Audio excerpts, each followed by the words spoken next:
Hello everyone, it's your boy, Alexis Yoko, or Alexander, and today I'll talk about Grelliam, why I like it and why I think it's fine to like problematic content.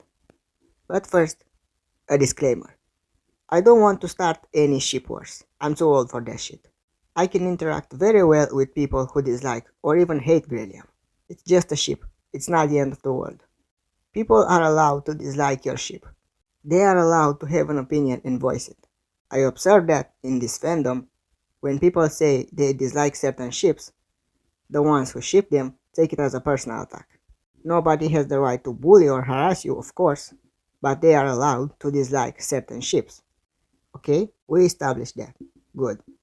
However, when they start attacking Grelliam shippers directly, claiming we support domestic violence, then I have a problem with this. Especially that Grelliam isn't even domestic violence, and none of us try to excuse that behavior. But I'll talk about it in a minute. I never claimed Grelliam is relationship goals, because it's obviously not.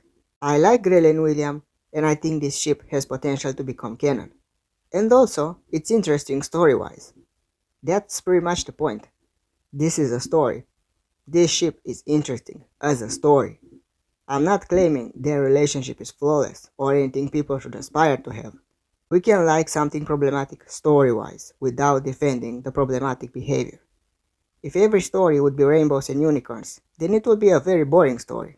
There's a difference between liking a ship with a problematic dynamic and straight up defending the things that make it problematic. Every story needs a villain, and this means that we acknowledge the villain. We acknowledge the bad things. We know they are bad. We don't defend them and we shouldn't. I also wrote fanfictions in which I present a softer version of Grelliam too. Fanfictions in which they solve their problems, grow as characters, and learn to have a healthy relationship. They still have ways to go in those fanfictions, but I wrote them in a way that shows that they are growing. I never pretended violent or intrusive behaviors are okay. But by showing them, you endorse them. No, I never presented their problems in a positive light. I never said, hey, here's some problematic behavior, but let's pretend there's nothing wrong. Let's use a fictional ship as a premise to excuse bad things and bad people. Grelliam shippers don't do that. Now let's explain why Grelliam isn't domestic violence. Grell is a sadomasochist. She said right in front of William that she likes it when he is sadistic. She wants him to be sadistic, and William knows that. She is not a victim, and she wouldn't be defenseless in front of William anyway. Yana said that, after Undertaker, Grell is the strongest character in Butler. William gives her what she wants. Of course, it doesn't apply when she actually doesn't want it in that moment, and here's where the problematic aspects begin. Sadomasochism also requires consent, and it seems like Grell and William see violence, even extreme violence, as something perfectly normal, which, again, is problematic, and it raises a lot of questions about their previous life. Even if we don't know their whole story, we know they both have their own traumas that don't let them behave and interact with people normally.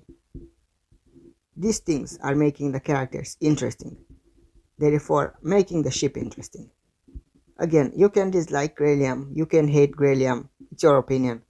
Hate Grelliam all you want, but keep in mind that most Grelliam shippers are perfectly aware of the problematic things in this relationship and don't defend them. Thank you for watching.